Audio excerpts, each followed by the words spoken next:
Good morning, everyone. Good evening, good afternoon, and welcome to this week's Weekly Energy Boost. My name is Elisheva, and I am here with a very special episode, partnered with your favorite and mine, my guest on Weekly Energy Boost, Batya Solomon, who was here a number of weeks ago. And as she was talking, and I was ogling at the wisdom just flowing from her mouth, I thought to myself, Batya has a great story. And as many times as we've had Batya on the podcast, we've never really unpacked it. She's teased it. She's mentioned it here and there. But today we're going to talk about near-death experiences, what Kabbalah has to say about the soul's journey, the purpose of death, and so on and so forth. And there couldn't be a better energy, a better force to represent that wisdom than Batya, who herself went through an experience in the middle of 2020, middle of COVID. March of 2020. Mm-hmm. Every week on the Weekly Energy Boost, we aim to provide the most powerful and practical tools to help our listeners navigate the coming week. This week's energy, the Kabbalists discuss the purpose and the power of death. We call in at least American English, we say things like death is the great equalizer. What we'll understand today is there's much more to it, and looking at it that way is really limiting or even disabling the power of what happens when the soul goes through lifetimes, and what the different aspects of the journey is about. So we'll do as much as we can in the frame of one episode, and we might have to do a follow-up episode. We sometimes have to do that. So, Batya, where should we begin? I don't even know. Where would you like to begin? Hello, everybody. Great to not see you.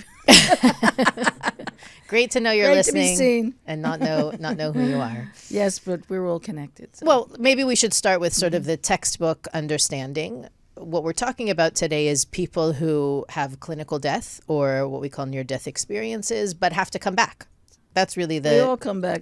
We all come back, but in a typical situation when a person's soul leaves their body, there is a period that they go through where there's a soul review. Yes, there is. Mm-hmm. And in that soul review, what's examined is that soul's to-do list for that particular lifetime and how many hits and misses there were. How far away or how close did the individual hit their target or not?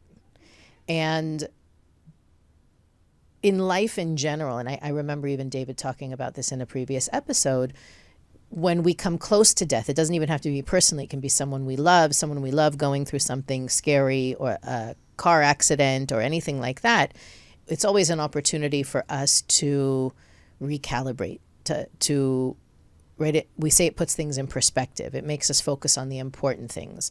Now, when the soul goes and comes in the course of a night, right? When we go to sleep, the Kabbalists say that sleep is a 60th of death, that there is a degree of detachment between the soul and the body that allows the soul to recharge and to download any information or energy that it needs to send to the conscious mind in the course of a waking day. But when a person goes, we often hear, by the way, that similar experience of a person, there's a tunnel, there's a light at the end of the tunnel. Kabbalah explains that tunnel and what is that light at the end of the tunnel. But I think the big question is, what's the purpose? Why if we're here to accomplish a certain mission, to transform, to heal, to share, to reveal our gifts, why do we even need that reboot in between lifetimes? What purpose does it serve? That I asked last week for questions from our followers on Instagram, and people were really asking, why, if the soul is eternal, why do we even need to die? Why does the body need to die? Why do we need new bodies? Should I answer that now? Please. There's no such thing as death. There you go. There you go. There you have it. Ba-dum-bum.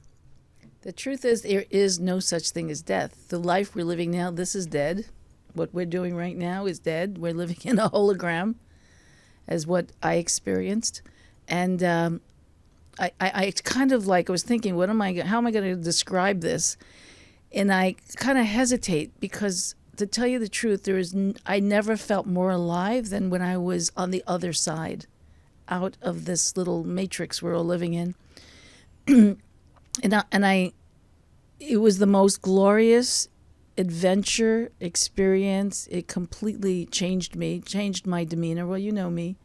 Even my children say, that I'm not the same. I'm my whole life, really, in so many significant ways, just went through just this major shift. And it wasn't as much about, it was an incredible experience. And I am writing a book about it because it's just too good not to share with everyone. So many epiphanies, so many downloads, so many messages for humanity. It wasn't just about me. One of the things that that significantly shifted about me is that it's so incredibly wonderful to be out of the body. It's such an amazing experience. I never felt more love, more peace, more fulfilled than anything on earth. Nothing compares to it. And the reason I hesitate to say those things is because, for people who were not invited to the party, don't try to crash that party. You got to be invited to have that kind of experience. For people who, and I hate to say this, it sounds almost, I don't want to say cruel or insensitive, but when I hear about someone passing away, I'm kind of happy for them. I know it sounds crazy, but anybody who's had a near-death experience, we belong to a club now. We know what it's like in that club, and you're like, yeah. I remember when I got back into my body after the experience, which is really where I think the impact. It was more than just having the experience, and again, it's a very long story, and we don't have time to go into the details of that. But when I got back, the impact of it was way more traumatic, dramatic, whatever, than my time on the other side. I just have to say that. But there's nothing in this world, and we are moving at the pace of stone in this world. In the endless world, that's how the Kabbalists describe it, and that's what I experienced, actually. And everybody, I was just having this conversation earlier today, if you talk to people, say either people who have had their own death experiences or near-death experience, whatever you want to call it, we all have our own unique experience of it. And I was explaining it to someone, because I was wondering why, once a person has that, the first thing you want to do is, oh my God, that was my experience. Did you experience that too? Because I felt so alienated from people. They just didn't know. They couldn't relate. I couldn't relate to the people for the first 3 months. I was so angry and so upset to be back in this body. You have no idea. It's like, no.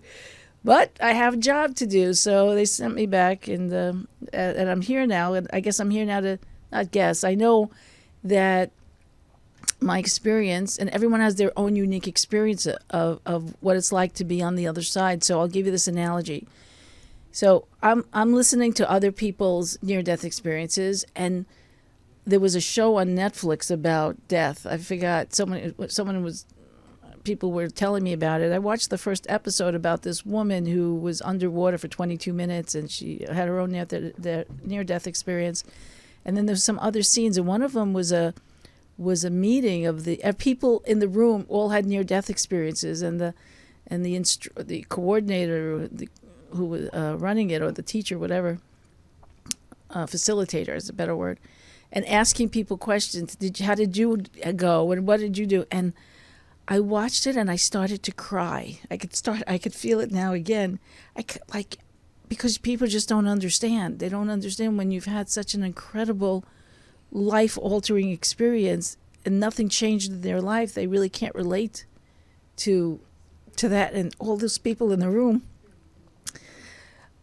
we bonded. I bonded with these souls because we know there's nothing to worry about. This is one of the biggest messages I want to relate to you. Everything you're worried about is nonsense. That's not nonsense. It's not really significant. We're not paying attention to the most important things in our lives, which is loving ourselves. God loves you. The creator force loves you. You're loved beyond your wildest imagination. You've never been alone. You may have felt alone. You may even this moment feel like you're at the bottom of life, scraping to get by, but you have no idea how loved you are and how you're never, ever alone. You are supported by this incredible force that is there, and we're going through these experiences not to be punished. There's no such thing as punishment. There's only love. There's only love. When you go through a life review, it's not like going through an exam, like, you're in school. How many words did I spell right on the spelling test? It's not like that. Can I respell them better on the retest? No. That in a life review, the pain that a soul goes through is the pain of how could I have forgotten who I am? That's the pain. That's actually part of hell. How can I have forgotten who I am? How could I have forgotten how loved I am? How could I have forgotten what's truly important in this life? And it's not chasing after money or possessions or position in life and all the things we get distracted about. My thighs are too heavy. I'm not the right age, the shape, the color, the whatever political platform I'm. All of that is nothing. It's just distractions. They're a means to help us as souls evolve to love. Here's another big shift that happened for me. Was that, I'm a Kabbalah teacher. I've been in the Kabbalah Centre for over 30 years. I started as a student in 1990. And for years I've been teaching this material, this content, this wisdom.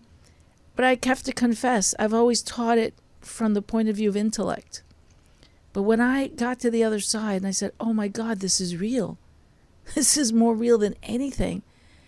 And it opened my heart and I realized, wow, I just appreciate this wisdom in such a much deeper, more comprehensive way because I've seen the real reality. So one of the things I experienced, so the life review is not about, okay, here's your soul contract. There's a part of that. There is a soul contract, by the way, but it's not cut and dry like that. When you are in front of beings or in an environment where you're just so loved on that it melts anything, any stones in the heart. It just melts it all away. And you're like, oh my God, how foolish was I? Why didn't I take better advantage of my opportunities? Not because some higher being is telling me that. It's all about self-realization. It's about, I had been going through life. And by the way, let me tell you about my experience in the soul review, is that, sorry. We have tissues. In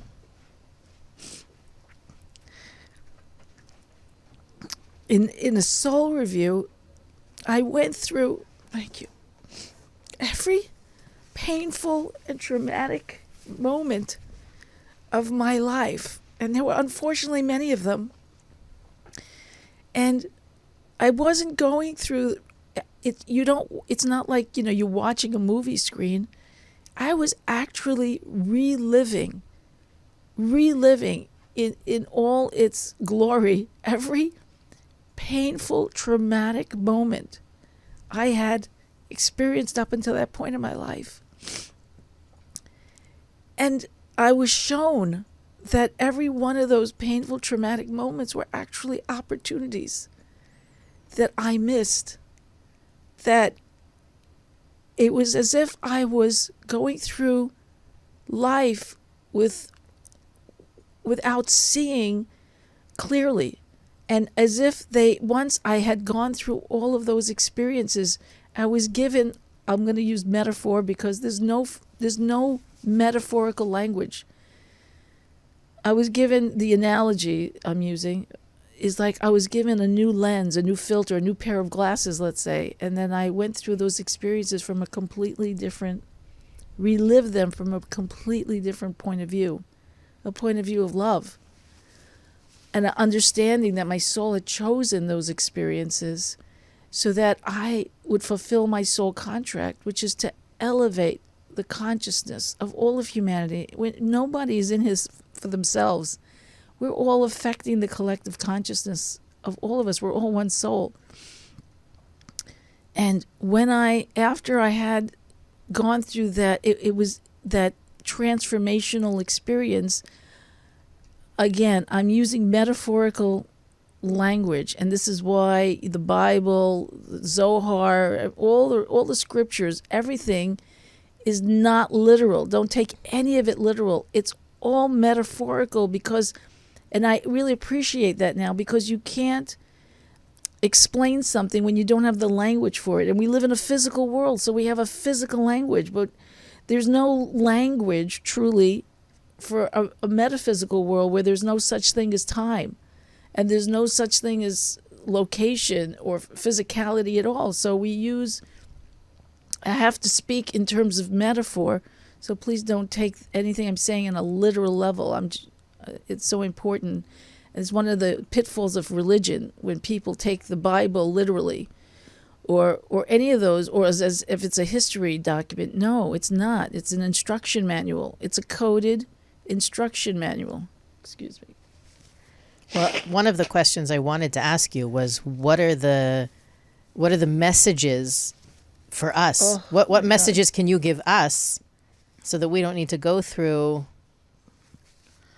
a similar experience? Well, not that we wouldn't want okay. to, but like you said, it wasn't just for you what you went through. Here's one of the things that significantly, impacted my life.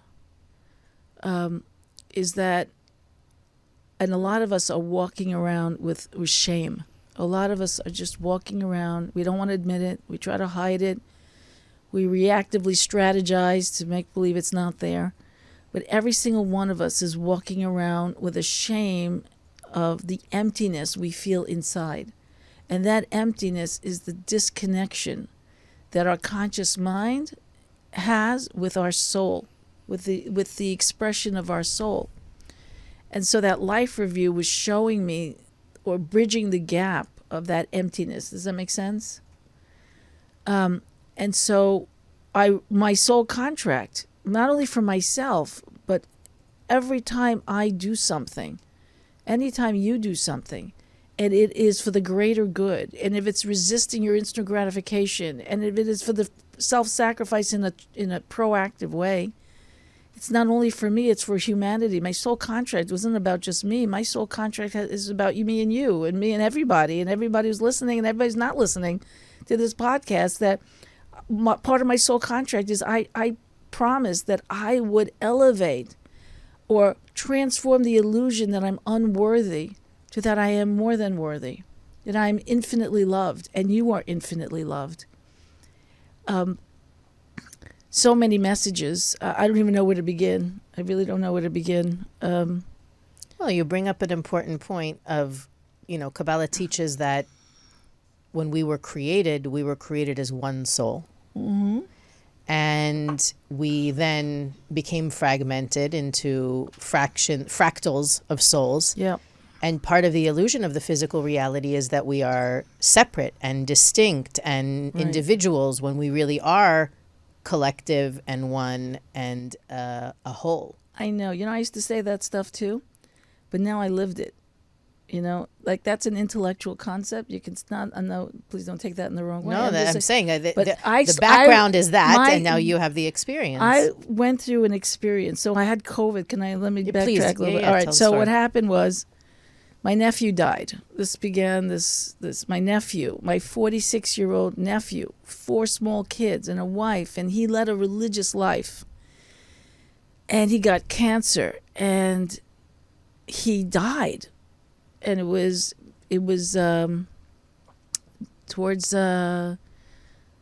So Like in the middle, February. I remember it was around Purim. So yeah, it was yeah, February it was you a went to week New after. York. It was a week after Purim. I just don't remember the date. It was like February in the teens. You were there. I Some yeah, remember. it was the end of February, I think it was. But anyway, or the beginning of or March. No, I think it was the beginning of March. Whatever it was. So he died, and to say that it was a shock is doesn't even begin to describe it. Anyway, from that moment I heard the news till the time that I got home from that whole ordeal. So I was living in Florida at the time. I went to New York, and any ounce of energy I had was completely sucked out of me. Like I had a night with a vampire. There was like nothing left to me. Physically, emotionally, mentally, I was so, all my, my immunity was completely down. On top of that, I was around people who, it was the beginning of COVID. People weren't really like 100%. They were just becoming aware of the seriousness of COVID. I don't know what world I was in. I didn't take any of it seriously. Long story short, I got home from the trip. I was depleted completely, but which, when I'm around my family, that usually happens. So I do what I usually do. I'd be in bed for days, I'd recharge, and then I would get back to normal. But this time I was in bed for days, but instead of getting better, I actually was getting worse. And I kept waiting. Well, okay, tomorrow I'll feel better because I've been in this movie, with enough rest and sleep, I'll recover. But I didn't. I was getting worse and worse and worse to the point where I couldn't breathe. I'll just cut to the chase. My lungs were filling up with water, and I felt like I was drowning at sea. And it got to the point where I was so weak. I couldn't talk. I couldn't tell anyone. My husband at that time, he moved out of the bedroom because I was coughing all day and all night long. And I was so weak, he thought I was sleeping, but I was too weak to say, help me. And my breathing was getting more and more shallow to the point where I felt like I was drowning at sea, and I was holding on to a piece of driftwood. I was like Jack in the movie Titanic. It was like I was just holding on for dear life, and I couldn't fall asleep because if I fell asleep, I would stop breathing. And so I was holding on and holding on and holding on. And then eventually I lost consciousness. Next thing I know, I'm floating out into I don't know where. It felt a little bit like a different dimension. At which point I encountered a being, a higher being of some sort. Didn't see the being, felt the being, communicated telepathically. Everything is telepathic on the other side. There's no words, there's no body. It took me quite some time to adjust to the idea that I didn't have a body. That was the most shocking of having consciousness without a body. Having consciousness, I realized one of the first epiphanies, you might say, that I received was that, oh my God, I do nothing. We do nothing. We think we're doing things. We think we're up and we're working hard, and we think, I'm not getting enough sleep and I have to go here and do this and finish that report and take care of the kids. We think we do nothing. We are balls of consciousness, and we are playing a 3D holographic game. We're just in this hologram. That's what I experienced, the hologram collapsing as my identity was slipping away and reaching these higher levels in the upper world, the infinite upper world, the endless world. Now I understand why they call it the endless world, because it actually is endless.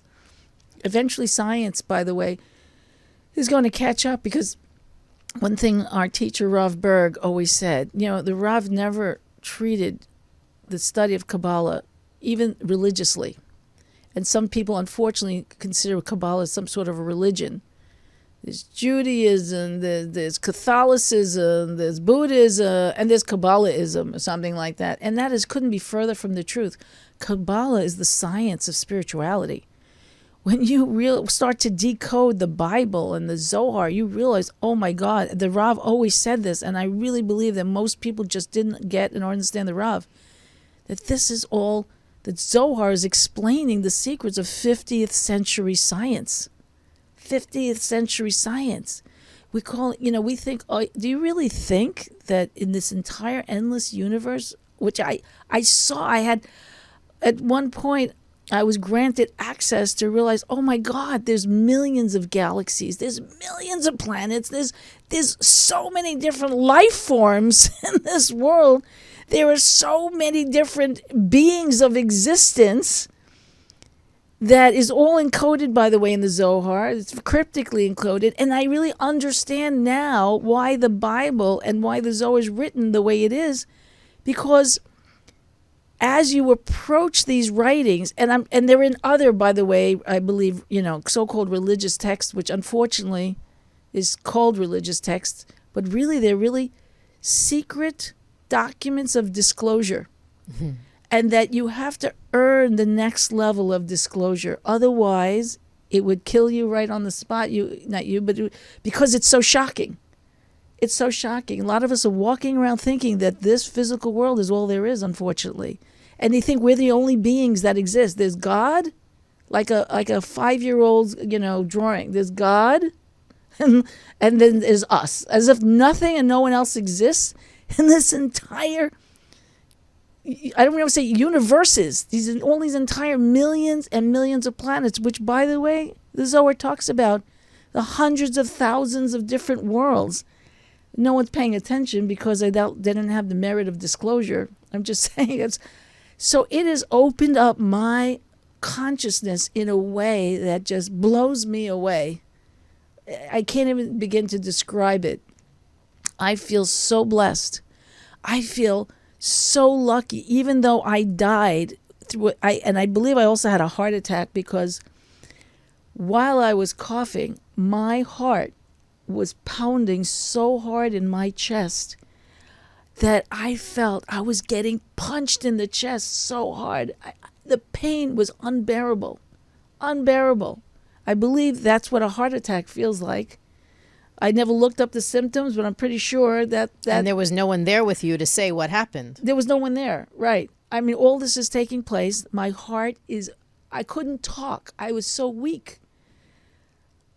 And my heart is like, boom, boom, boom, boom, and I'm coughing. And then the next thing I know, there's peace. There's peace. Now, I didn't go through a tunnel. I would just want to say, as I started to say, I saw other people's experiences. Some people went through a tunnel and they saw the light, and then Jesus met them, or their father, or their, ancestors, or somebody met them, and at the end of the tunnel, and they said, "Oh, my child, it's not time to go back." That wasn't my experience.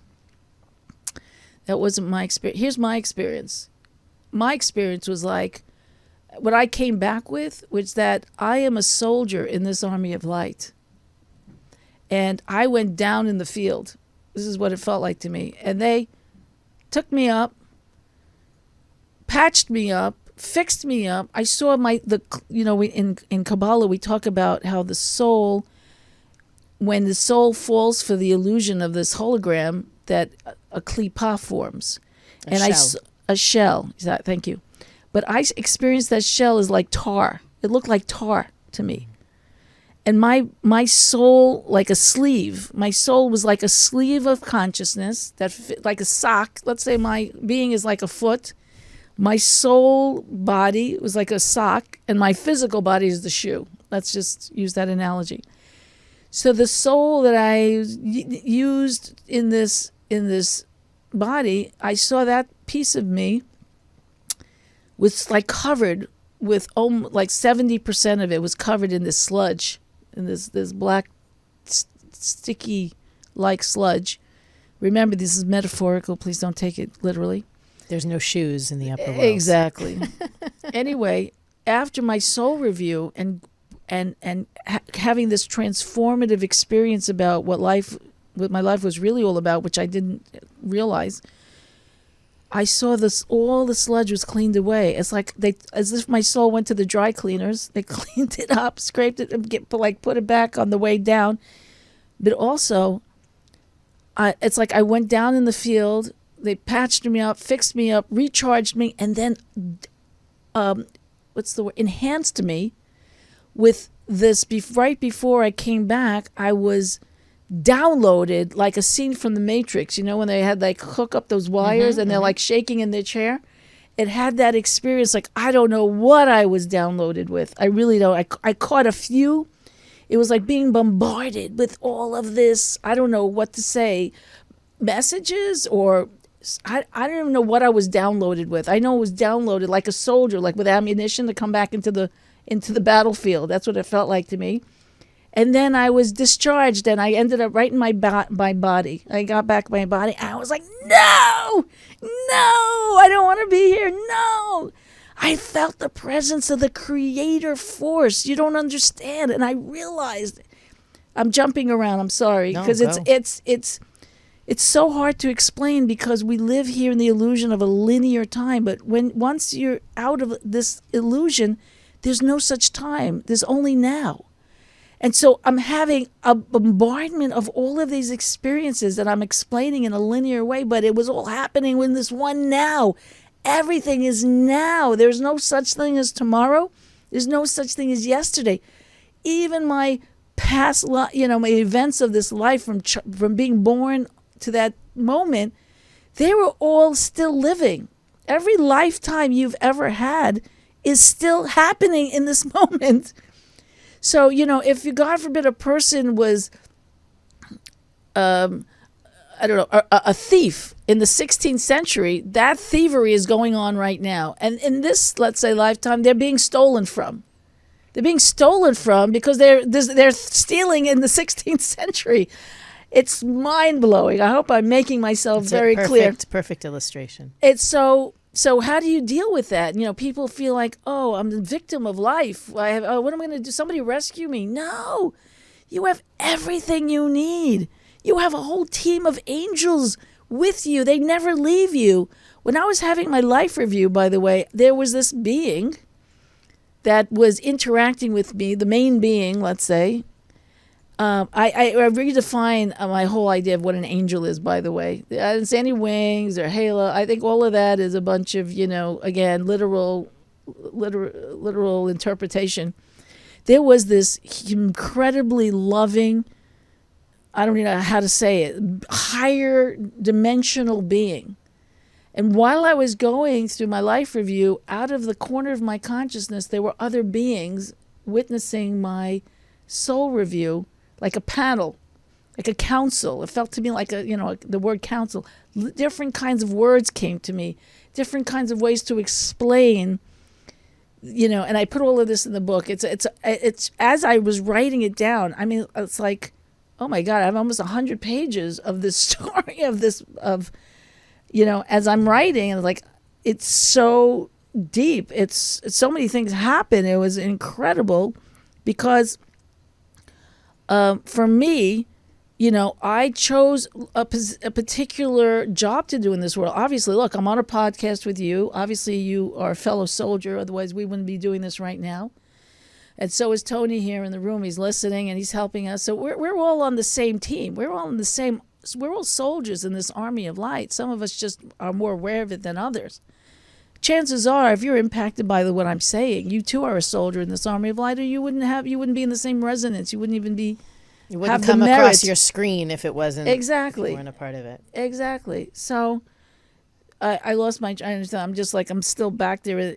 But in terms of Earth hours, you don't know how long this process took. No, unfortunately, it's my word against whatever. I could have made this whole thing up. That could be the argument. People might say, oh, she just had a delusional experience. That was one hell of a delusional experience, I gotta say, because I went through things, saw things, witnessed things that I was beyond my imagination. Quite well, you know what you make me think of, sometimes when people have extremely high fevers, they hallucinate. And maybe what's really going on there is they're getting the tip of what you're talking about. The veil is dropping. Right. I pierced through the veil, and there's many layers of the veil. So what did I come away with? Okay, that was the original question. Mm-hmm. Stop me if we're I'll stop you, because don't worry. There's so much more here. And I don't have time to go into the details of all of that, but I want to say, I believe I was having a heart attack. My lungs filled up with water. That's for sure, I know. Because later, when I got back into my body, eventually went to the hospital, went to good medical treatment. It didn't matter after that. It was commentary. I knew I died, and they sent me back. So, so one of the many epiphanies I had or was given to me is that, first of all, nobody dies of COVID. Nobody dies of a car accident. Nobody dies of cancer. Those are all the vehicles, the means, the how. They're never the cause. Not the why. They're not the why, exactly. That's one thing. The second thing is, as I was journeying in or going through this experience, and my consciousness was going through higher and higher dimensions, you might say, and as I'm I'm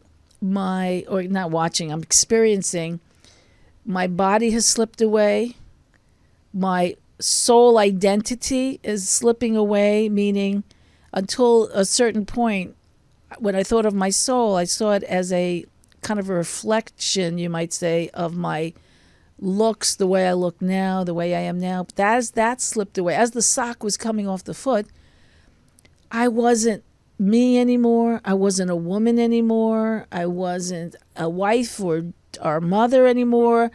I had no identity. It was the most disconcerting, I gotta say. Everything that separates you from everyone else disappeared. It just was melting away, again, metaphorical language, slipping away. And that was extremely disturbing, I have to say, because everything I identified, all my attachments was now just leaving me. And my life, here's the punchline here, as I... who doesn't love your children more than anything, right? I don't know any parent personally that doesn't love their children more than life itself. Even they slipped away. Every attachment, every point of identity about me in that life, it just like taking off a costume. None of it was me in the first place. And as I looked at my life and planet Earth and my life on planet Earth, I saw it that with a hologram. I was living in a hologram, and it shut down, and it all collapsed into a lump of clay or a lump of sand, and as if none of it ever really existed. You know how disconcerting? I can't even imagine. All the things we work for, to build a name for ourselves, to build a career, to build a family, to build blah, blah, blah, make money, all of it, like sand on the beach. The sand castles on the beach just collapsed. And none of it was real. None of it was real. So what is real? Love is real. The only thing that's real is love. The only thing worth investing in is your relationships. Savor your relationships. Meaning, because let me tell you another thing that I came away with. Everyone and everything is temporary. You're rich, you're gorgeous, you're healthy, you have everything in the world. It's temporary. You're an addict, you're scrounging the garbage cans, you're homeless. It's temporary. The whole thing is temporary. There's no soul that's better than another soul. There's no religion or religious belief that's better than any other one. The Creator does not play favorites no matter what people think. We are all immortal souls. We've never left here's another epiphany. I never left the endless world. The only thing I left was the hologram that my mind was engaged in. You know how like you get so focused in a video game or a movie and you're living in it and then it's over and you go, oh yeah, let's go back to that was what it was like. So here's another thing that impacted me. As I just said before we started the broadcast, I'm just mentioning to Tony and to Elisheva. Another big thing that shifted for me is I used to care about how things happened. I used to be so controlling. I used to do they like me? They don't like me. How am I doing? And now I'd say 90% of that has shifted because I still get caught up in the illusion. It's a very strong illusion here. I don't care. I don't care. I put a project. I put my heart and soul into the project. It gets rejected. I don't care. Okay. I'm not attached to it anymore. I used to be so attached. And I watch people and they're in such pain because they're so attached to how things should work out. And they attach this meaning to an event that has no meaning except the meaning we attach to it. I was crossing the street with a friend of mine yesterday, just to give you an example. And I see now also, here's another gift I've come back with. My intuition has really like increased to the point where I can have a conversation with someone and I feel I can touch their soul. That I feel that soul-to-soul connection, and I feel their tikkun. So her tikkun is that she's, her life story, she's rejected. She's always championing the cause, the victim cause. We're crossing the street, and as we're crossing the street, we're about to touch the curb, and a car was the light changed, and the car sped up behind us. And she said to me, "You see? Look at him. He's trying to teach us a lesson. We should cross the street faster." I look at her and I said, "What are you talking about? Maybe the guy just got news that his new baby was born and he's speeding to the hospital to see his new child. You have no idea why he's sped up." The car, like in my world, like it was seamless. Like in my world, in my consciousness, I'm crossing the street. So what if he speeds up? In her world, she created another layer of how she was not being respected, or she was being disrespected or talked down to or somehow rejected because this stranger who didn't even, I'm sure, pay attention to her, sped down the street. And this is what we do all the time. So if you want to benefit from my experience, pay attention to the ways that you ascribe meaning to meaningless events. The person said no to the project.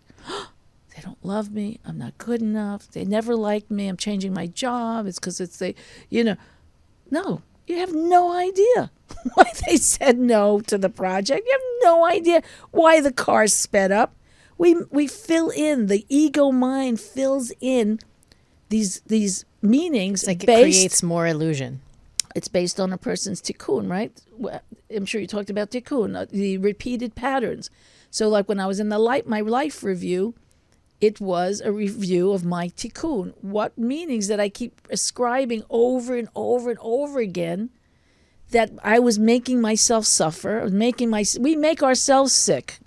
People go to the doctor, unfortunately. They say, heal this body. Like, here, I'm taking my car in to get a tune-up or change the oil. The person got cancer. The person has whatever disease. Do something. Give me a pill. Cut that out of my body. Fix it. What do you mean fix it? It's the result of a consciousness. It is the effect of the consciousness of the person. Nobody, oh my God, did I just say something politically incorrect? Oh my God, did I offend somebody? No, wake up. Whatever's happening in your illusionary hologram, you're the creator of it. You're writing the script of it. You're walking around with a filter of it, as we all are. So for the first 3 months after coming back into my body, it was so difficult to function. It was so hard. I was so angry and so depressed of having to come back here. It took me quite a while to reassimilate. And the worst part of reassimilating was I could feel myself forgetting where I had just been. And I was getting sucked back, slowly, like quicksand, back into the hologram. So I love talking about it because it takes me right out of it again. So beautiful. Well, thank you for doing that for us. I think when our listeners submitted the questions, one of the most popular questions was, why would that happen to someone, and can we prevent it? Can we prevent a near-death experience? I personally wouldn't. Here's the thing. I'm looking forward to death, not in a God forbid suicidal way. I just want to make sure I go in a very peaceful way. I don't want to go in a violent way. Personally, you don't want to really make the time. First of all, we're all here temporarily. There's no exceptions to the rule. There's nobody can override the system. Nobody. So here's a couple of things. So savor the time you do have here. Savor it. Time is something you cannot save. You either spend it wisely or foolishly. But the clock is ticking, and all our time is temporary. So make the most out of your relationships. Make the most out of investing in your heart. Be more loving. Be more present. Be more in gratitude. Be more grateful for the time you have, for the blessings you do have. Stop looking for what you don't have. Stop being jealous about other people, what they have or what they don't have. They're on their own trip, and everything comes out in the wash. And I do mean that. Everything comes out of the wash, and you have nothing that you're lacking. Unless you insist on living a life of lack, then that's on you. But from the point of view of the universe, from the point of view of the Creator, you are infinitely loved, and you have nothing to worry about.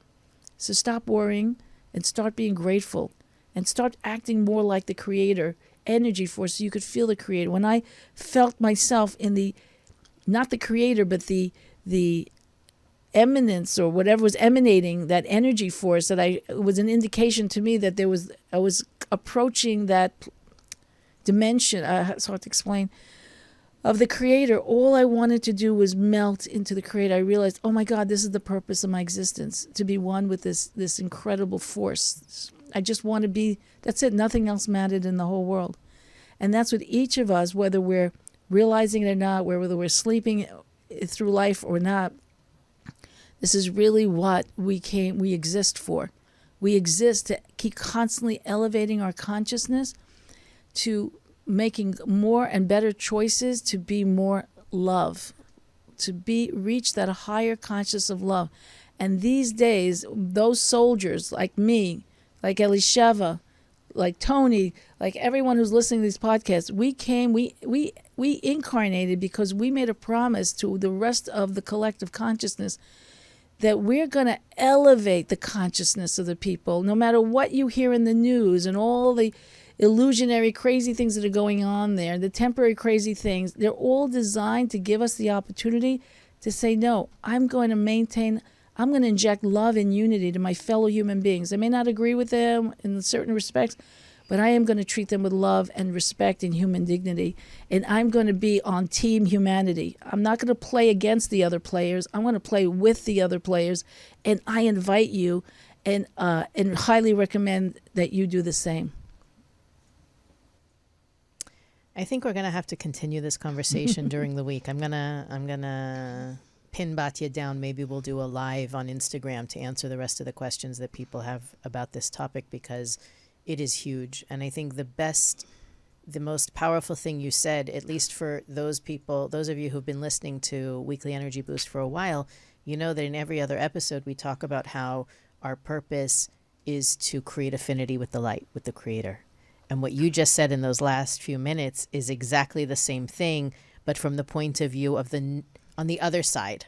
We look at it as, how can I be more light-like?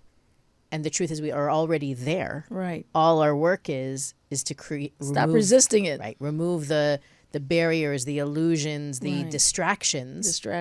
Yeah. From being who we really are. Mm-hmm. So thank you, Batya, for being here. Thank you for the opportunity. Sharing all of that with us. The message is eternal.